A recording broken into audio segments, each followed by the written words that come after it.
Hello students, brilliant study points में आपका स्वागत है। ब्रिलियंट स्टडी पॉइंट्स का ये हिंदी चैनल्स है और इसमें हम लोग बिहार बोर्ड्स के सारे क्लासेस का अभी फ़िलहाल 10th का लेकर आ रहे हैं। 10th, 9th, 11th, 12th उनके बिहार बोर्ड से जो रिलेटेड है, ख़ासकर 10th और 12th बोर्ड वाले जो है उनके लिए अभी ज़्यादा कंटेंट्स है। तो इसलिए आप सभी लोग हमसे जुड़िए इस चैनल से और ज़्यादा से ज़्यादा जुड़िए ताकि हम आपको ज़्यादा से ज़्यादा समय दे पाएँ और आपके साथ हम अपना अनुभव या हमारा जो भी ज्ञान है शेयर कर पाएँ और जिससे आपको घर बैठे एग्ज़ाम्स में जो अभी बोर्ड्स आने वाले बिहार बोर्ड्स के उसमें आप अच्छे तरीके से नंबर्स, यानी कि हमारा तो ये टैग है कि 90+ नंबर्स मैथ और साइंस में आप ला सकें। और ये घर बैठे संभव हो सकता है। आप बिहार के किसी भी कोने में हो, घर बैठे ये संभव हो सकता है। केवल आप इस चैनल से जुड़ें और अपनी जो भी प्रॉब्लम्स है, जो भी चैप्टर्स में प्रॉब्लम्स आ रहा है उसको लें, क्योंकि अभी हम ये चैप्टर्स वाइज कर रहे हैं। बहुत जल्द इसको ख़त्म करके और हम लोग उस तरह के क्वेश्चंस को प्रैक्टिस करने वाले हैं जो आपके एग्ज़ाम्स में आने वाले हैं। ठीक है, और उससे रिलेटेड जितने भी आपके एक्सरसाइज है, हम अगर संख्या आप लोग बढ़ाते हैं, हमारा मनोबल बढ़ाते हैं, तो लाइव भी आकर या मीट पर आकर भी आपके डाउट्स को हम क्लियर करेंगे। लेकिन आपको घर बैठे 90+ मार्क्स गेन करने की क्षमता क्रिएट करेंगे हम। तो चलिए, अभी हम लोगों का चल रहा है जो क्लास, वो अध्याय 6 छठा अध्याय त्रिभुज से चल रहा है, जिसमें से पिछले क्लास में आप लोगों ने क्वेश्चन नंबर 5 तक 6.2 थ्योरम्स और क्वेश्चन नंबर 5 तक कर चुके थे। चलिए उससे आगे हम लोग आज बढ़ते हैं।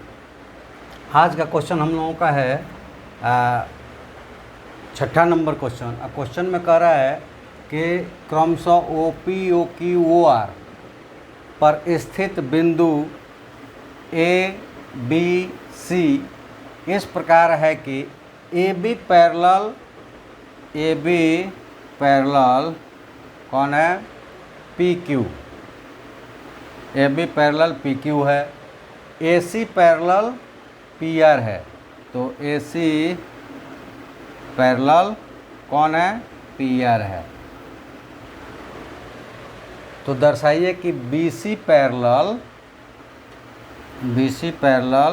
QR को दर्शाना है हमें। ठीक है, तो आकृति दिया गया है तो आपको कुछ आकृति बनाना नहीं है, अभी इसमें कुछ कंस्ट्रक्शंस भी नहीं करना है। ठीक है, हमें केवल उनके थॉट्स को, उनके प्रूफ को, उनकी जो उत्पत्ति है उसको लिख देना है और उसी से करना है। तो यहाँ पे केवल लेंगे सबसे पहले कि त्रिभुज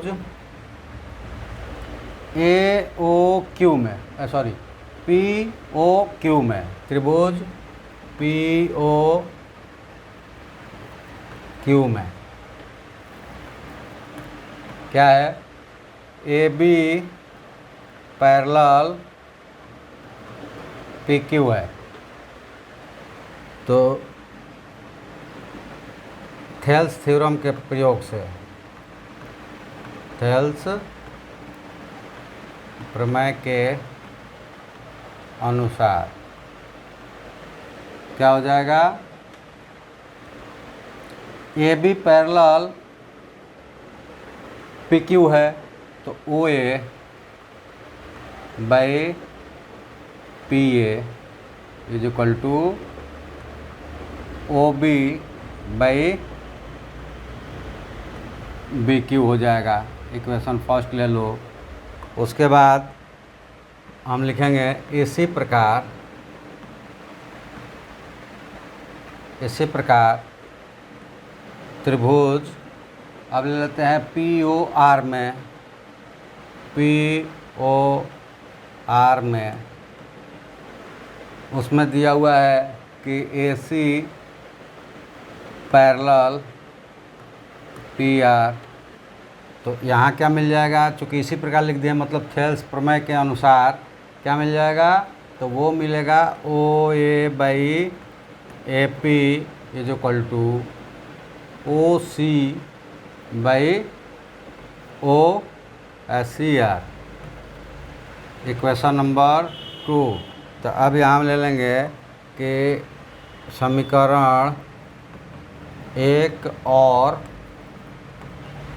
2 से, अब देखो समीकरण 1 और 2 में क्या कर रहा है, तो एक में कह रहा है कि OA/PA और OA/PA ये दोनों एक ही है, यानी कि समीकरण 1 और 2 का लेफ्ट हैंड साइड है वो क्या है, एक जैसा है।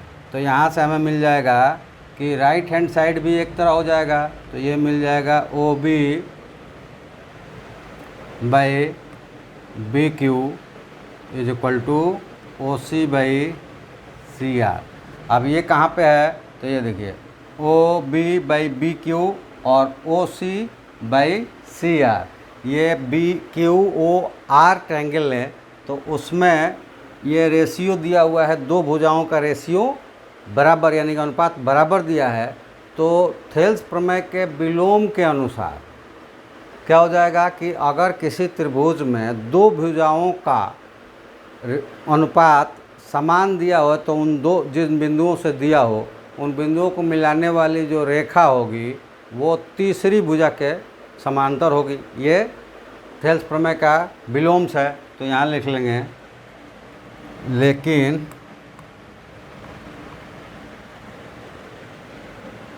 B और C त्रिभुज OQR के दो भुजाओं पर स्थित है। ठीक है, अतः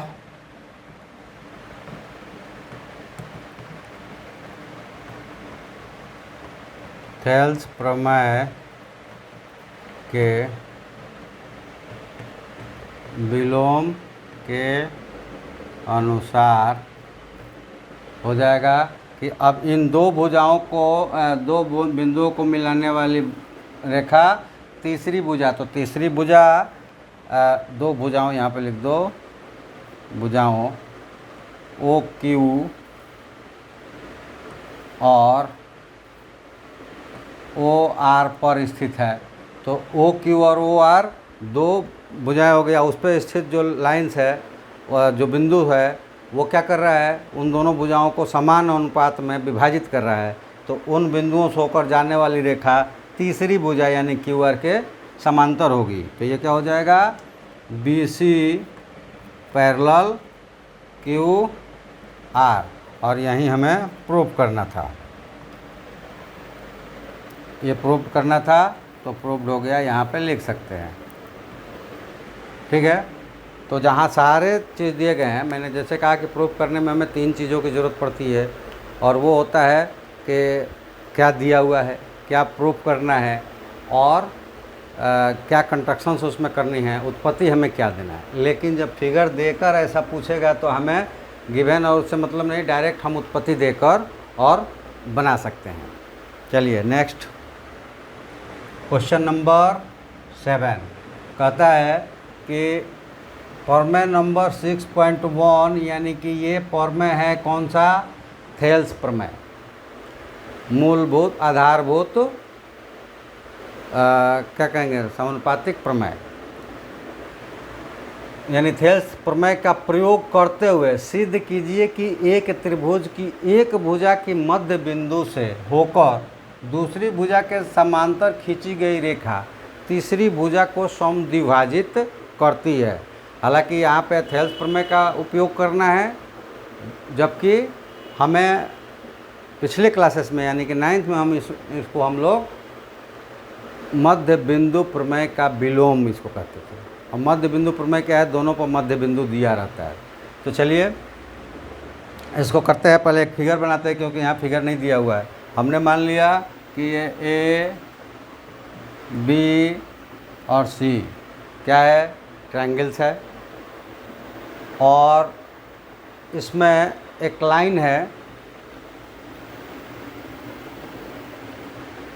D मान लेते हैं इस बिंदु को, और E मान लेते हैं इस बिंदु को, यानी कि एक लाइन है जो AB को D पर और AC को E पर प्रतिच्छेद करती है, और वो लाइन BC के पैरेलल है। साथ ही साथ D इसका मिड पॉइंट्स है, यानी कि AD is equal to DB है। तो सबसे पहले दिया क्या है वो लिखना पड़ेगा, इसमें दिया नहीं है, तो दिया नहीं है, हमें सपोज ही करना है।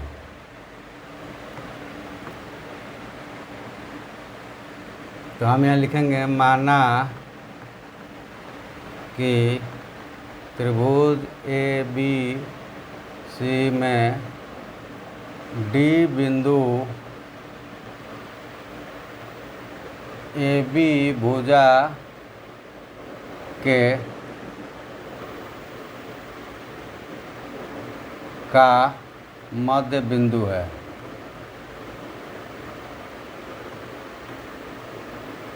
साथ ही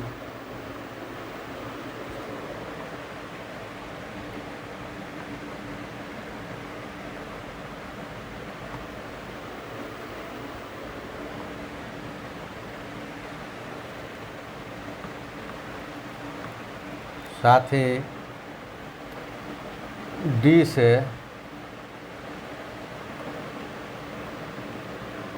रेखा D BC के समांतर है। तो हमें प्रूफ क्या करना है,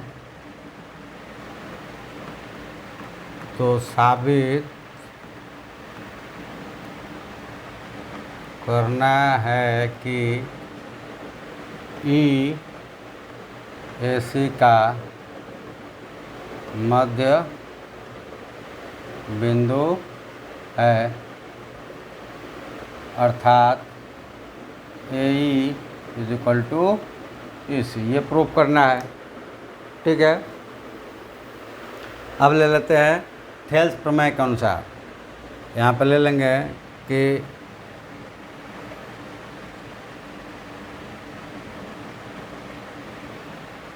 प्रमेय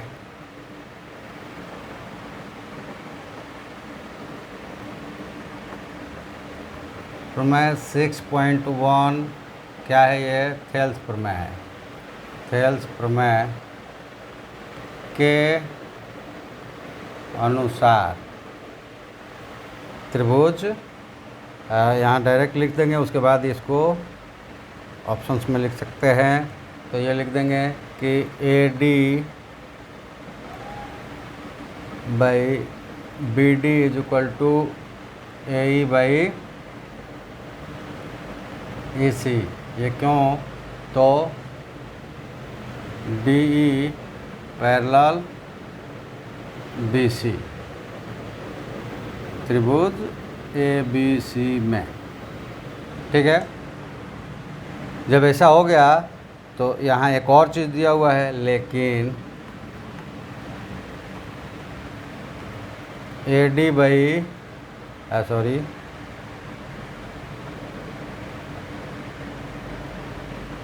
AD is equal to BD, ये दिया है, क्योंकि दिया हुआ है कि D बिंदु भुजा AB का मध्य बिंदु है, तो AD बाई BD।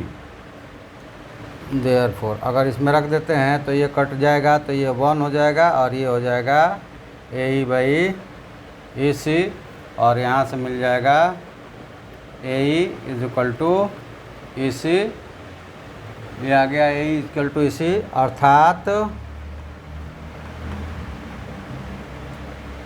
E भुजा AC का मध्य बिंदु है, और यही हमें साबित भी करना था। साबित हो गया। तो इसमें हमें कंस्ट्रक्शन समझने की ज़रूरत नहीं थी, जो दिया हुआ है वो लिख लिया, क्या साबित करना है वो लिख लिया, उत्पत्ति रख दिया, हो गया, ठीक है। क्वेश्चन नंबर 8 पे चलते हैं।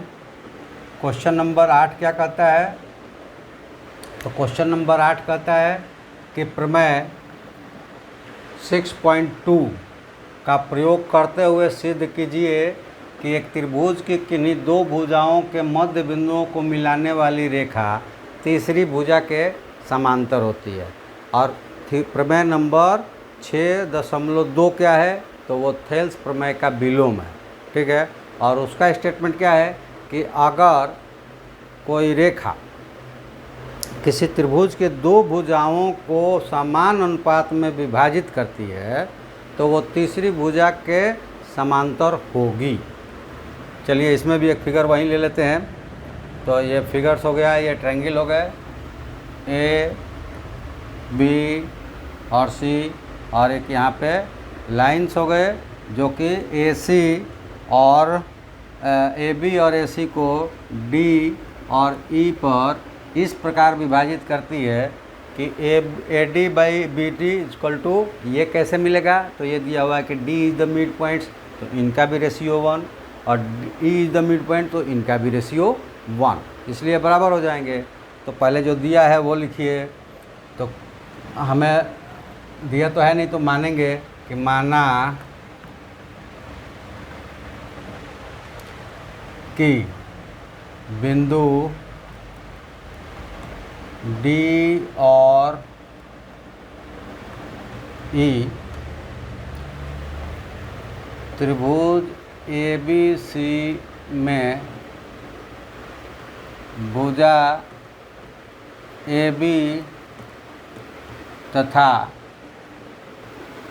ए सी का मध्य बिंदु है।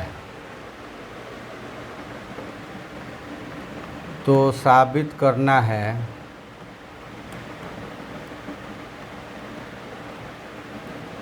कि D parallel B C.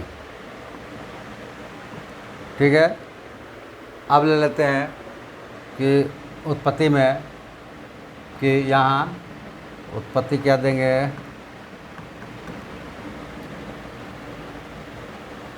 D A B का मध्य बिंदु है।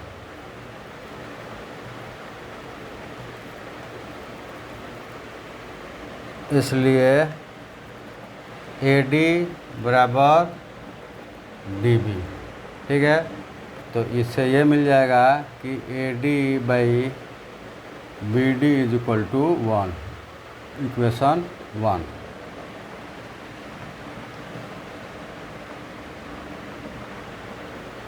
इक्वेशन 1 हो गया।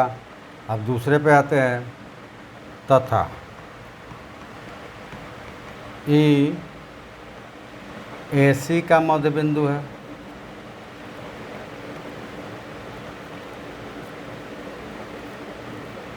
बिंदु है, तो इससे क्या हो जाएगा कि ए ई बराबर ए सी, और यहाँ से मिल जाएगा ए ई बटा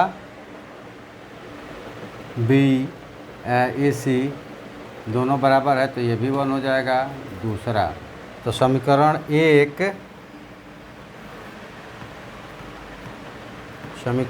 एक और 2 से क्या मिल जाएगा, ए डी बटा D B is equal to A E बटा ए सी, और ये दोनों बराबर हो गए, तो यहाँ पे हो जाएगा। इसलिए अतः प्रमेय 6.2 यानी कि थेल्स प्रमेय का विलोम से क्या हो जाएगा, तो अगर ये दो भुजाएं समान अनुपात में जिस रेखा से विभाजित हुई वह रेखा तीसरी भुजा के समांतर होगा। तो यहाँ से मिल जाएगा हमें कि B C D parallel B C, और यही हमें साबित करना था, जो कि साबित हो गया। ठीक है, चलिए नेक्स्ट क्वेश्चन नंबर 9, और दिया हुआ है कि ए बी सी डी एक समलंब चतुर्भुज है यानी समलंब है जिसमें A B parallel D C है तथा इसके विकर्ण परस्पर बिंदु ओ पर प्रतिच्छेद करते हैं, तो दर्शाना है कि A O by B O is equal to C O by D O. चलिए एक हमने ले लिया ए बी सी डी, एक समलंब चतुर्भुज ले लिया। समलंब चतुर्भुज किसको कहते हैं? तो जिसकी एक पेयर यानी कि एक भुजाओं का पेयर समांतर हो, तो उतने से ही वो समलंब हो जाएगा। चलिए तो इसमें दूसरा चीज़ दिया हुआ है कि विकर्ण इसके एक दूसरे को ओ पर प्रतिच्छेद करते हैं। ये विकर्ण इसके एक दूसरे को ओ पर प्रतिच्छेद करते हैं, तो हमें ये दर्शाना है। यानी कि दिया हुआ है कि ए बी सी डी ये समलंब चतुर्भुज जिसमें ए बी और सी डी पैरेलल है एक दूसरे के, और उनके विकर्ण एक दूसरे को ओ पर काटते हैं, तो हमें ये चीज़ दर्शाना है। ये आपको लिख लेना है, ये गिवन में हो जाएगा और ये साबित करने में हो जाएगा। अब आते हैं दो ट्रायंगल्स के बारे में, और ये दोनों ट्रायंगल्स लेंगे। अगर हम ए ओ बी ले लेते हैं और डी ओ सी ले लेते हैं, तो इसमें थेल्स थ्योरम्स या किसी और थ्योरम्स की ज़रूरत नहीं पड़ेगी। लेकिन अगर हम थेल्स थ्योरम का प्रयोग करना चाहें तो उससे भी बना सकते हैं। दोनों चीज़ें मैं आपको बता देता हूँ। लेकिन जब आपके पास ये क्वेश्चंस आएगा तो वो क्वेश्चंस ये बोल कर नहीं आएगा कि ये थेल्स थ्योरम से बनाना है कि इससे बनाना है। अगर बोल देगा तो इसलिए उसको समझा देंगे, ऐसा क्वेश्चंस में नहीं रहेगा। यही आपको दर्शाना होगा, तो आप सिमिलरिटी से भी कर सकते हैं। तो सबसे पहले मैं सिमिलरिटी से कर देता हूँ, क्योंकि वो ज़्यादा आसान है, उसमें आपको कुछ भी कंस्ट्रक्शंस करने की ज़रूरत नहीं पड़ेगी। तो चलिए ले लेते हैं, ये लिख लेंगे आप, दिया है जो और दर्शाना है जो। कंस्ट्रक्शंस नहीं करना है तो डायरेक्ट उत्पत्ति पे चलते हैं। उत्पत्ति क्या होगा कि त्रिभुज ए ओ बी तथा त्रिभुज डी ओ सी में, ये देखो, angle O A B is equal to angle O C D, और angle O B A is equal to angle O D C, और ये दोनों हैं एकांतर कोण। ये दोनों क्या है? एकांतर कोण है। क्यों? क्योंकि A B parallel C D है। ठीक है। चलिए अगर ये तीसरे को भी लेते तो ये उभयनिष्ठ तो नहीं, क्या कहते हैं उसको, वर्टिकली अपोजिट है, शीर्षाभिमुख कोण। अब ये दो कोण बराबर हो गए त्रिभुज के, दो त्रिभुज के, तो ये हो जाएगा, इसलिए ए समरूपता से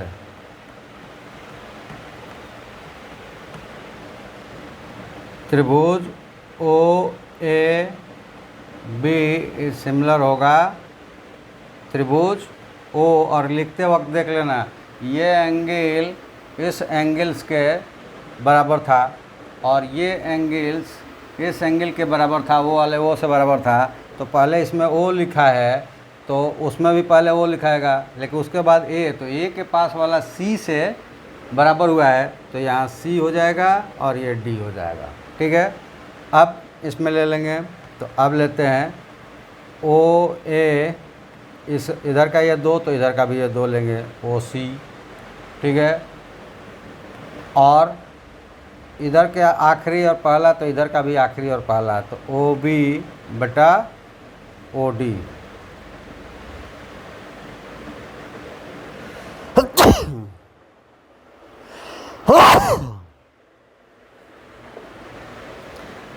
यह कैसे? तो समरूप त्रिभुज के संगत भुजाएं, यानी कि SCST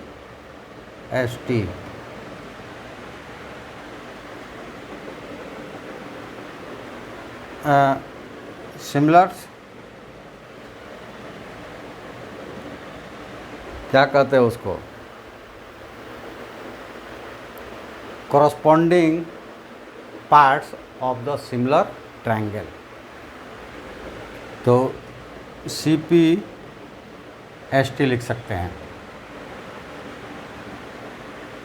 अगर शॉर्ट में इंग्लिश में लिखना चाहें, नहीं तो 100 भुजाएं संगत त्रिभुज, समरूप त्रिभुज के संगत भुजाएं, ये क्रॉस क्या होती है, समानुपातिक होती है। अब इसी को क्रॉस मल्टीप्लाई कर देते हैं। क्रॉस मल्टीप्लाई करेंगे तो OA लिखो चाहे ये हो जाएगा AO, जो भी लिखना हो, और ये OB आ जाएगा यहाँ पे और OC चला जाएगा वहाँ पे। तो OB की जगह OC और OC की जगह OB क्रॉस मल्टीप्लाई करने पे आ जाएगा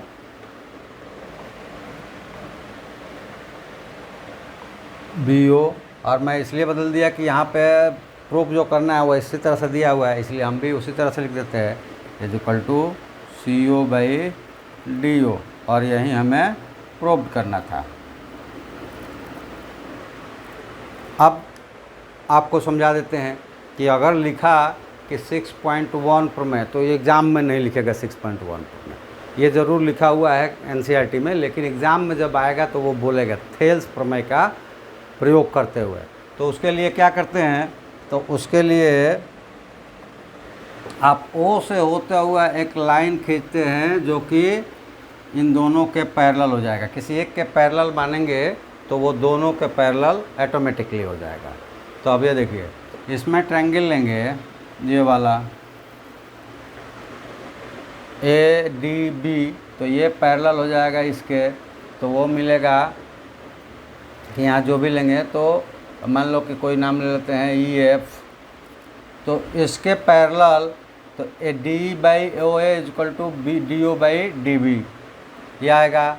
अब फिर इधर ले लेंगे तो ये दोनों बराबर होंगे, और जो इंटरसेप्ट थ्योरम है उसके अनुसार इन दोनों का जो रेशियो होगा वो बराबर होगा। तो ये दोनों बराबर होंगे तो इन दोनों को कंपेयर कर देंगे, तो DO/BO is equal to CO/AO cross multiply कर देंगे तो ये यहीं आ जाएगा। तो आप दोनों में से किसी को कर सकते हैं। आप इसको ट्राई करके देखिएगा, नहीं आएगा तो फिर हमसे कहिएगा, ये हम करके आपको दिखा देंगे। करना कुछ नहीं है, आपको एक इसमें थ्योरम इस्तेमाल करना है, वो है इंटरसेप्ट थ्योरम। 9th क्लास में आप जो पढ़े थे कि 3 या 3 से ज़्यादा, 3 में ही लेते हैं, पैरेलल लाइन्स हो, उसको 2 ट्रांसवर्सल्स इंटरसेक्ट करते हैं, तो एक की जो रेशियो होगी, अब जितने भी ट्रांसवर्सल्स होंगे जिस भी हिसाब से होंगे रेशियो उनका वहीं आएगा। तो यहाँ पे E और F ले लें तो ये रेशियो AE/ED और BF/C ये रेशियो बराबर आएंगे। तो यहाँ AO क्या हो जाएगा, AO/CO, और इधर हो जाएगा BO/DO, जो कि यहाँ पे आया है, क्रॉस मल्टीप्लाई कर देंगे तो ये हो जाएगा। ठीक है, चलिए, नहीं आएगा कमेंट्स में कीजिएगा हमको, ये पूरी तरह से हम आपको थेल्स प्रमेय के अनुसार प्रूव करके दिखा देंगे। चलिए, अब ये आ जाते हैं क्वेश्चन नंबर 10, और इसमें कहता है कि एक चतुर्भुज ABCD के विकर्ण परस्पर O पर इस प्रकार प्रतिच्छेद करते हैं कि ये दिया गया है। तो दर्शाना है कि ABCD एक समलंब होगा। तो चलिए हम इसको एक वही फिगर ले लेते हैं जो फिगर पहले था। ये हमने मान लिया कि A है, ये B है, और ये C है, और ये D है, और इसके दोनों विकर्ण जो है एक दूसरे को O पर प्रतिच्छेद भी करते हैं, और इस प्रकार प्रतिच्छेद करते हैं कि वो AO/BO और CO/DO बन रहे हैं। ठीक है, तो यहाँ पे हम ले लेंगे उत्पत्ति ही डायरेक्ट ले लेते हैं, क्योंकि आप ये लिख लेंगे, चाहे लिख देता हूँ कि दिया है क्या दिया है कि चतुर्भुज ABCD में विकर्ण AC तथा BD एक दूसरे को इस प्रकार विभाजित करते हैं कि AO by BO is equal to CO by DO। ये करते हैं तो साबित करना है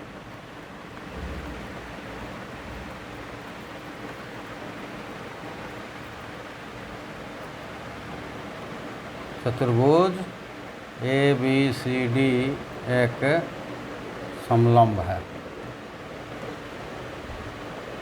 ठीक है, ये साबित करना है। उसमें भी हमको कंस्ट्रक्शंस कुछ नहीं करना है, उत्पत्ति लेना है। उत्पत्ति क्या होगा, तो हम ले लेते हैं कि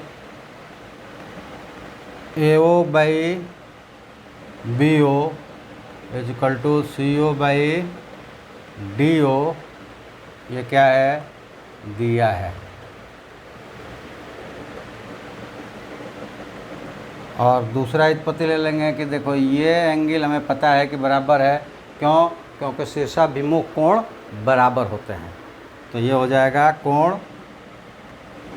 AOB is equal to angle कोण COD।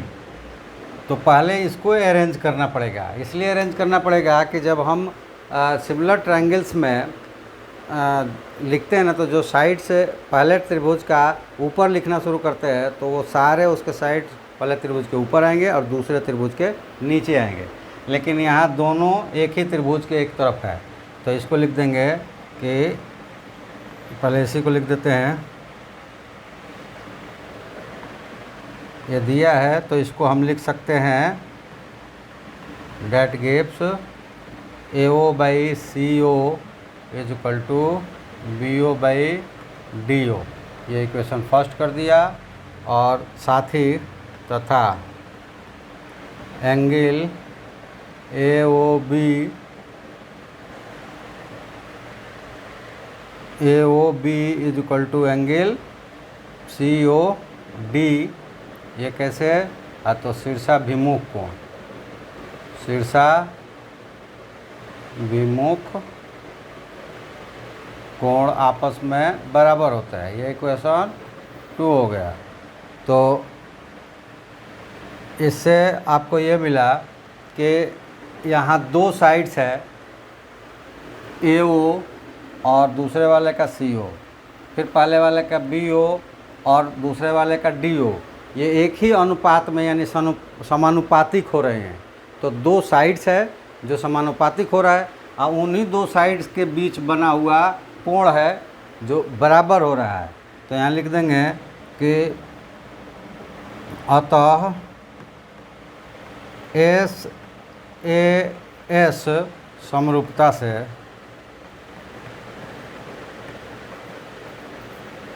क्या मिलेगा, त्रिभुज AOB इज सिमिलर त्रिभुज COD। आज जब सिमिलर हो जाते हैं तो यहाँ तो साइड से हमें लेना देना नहीं है, सिमिलर हो जाते हैं तो उनके सारे कोण बराबर हो जाते हैं।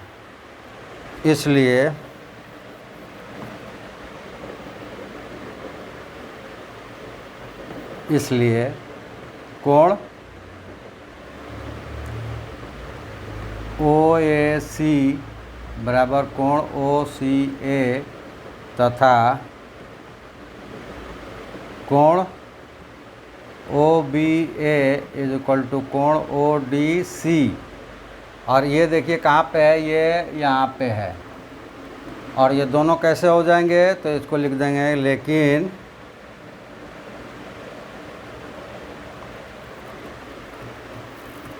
लेकिन ये कोण आपस में एकांतर कोण बनते हैं जो कि भुजा AB और CD के बीच है। इसलिए दो भुजाओं के एकांतर बन रहे कोण, यानी कि कोई उस पर ट्रांसवर्सल आ रहा है और उनके बनने वाले एकांतर कोण बराबर हो जा रहे हैं, तो वह निश्चित रूप से भुजाएं समानांतर ही होगी। गैर समानांतर में ऐसा संभव नहीं है।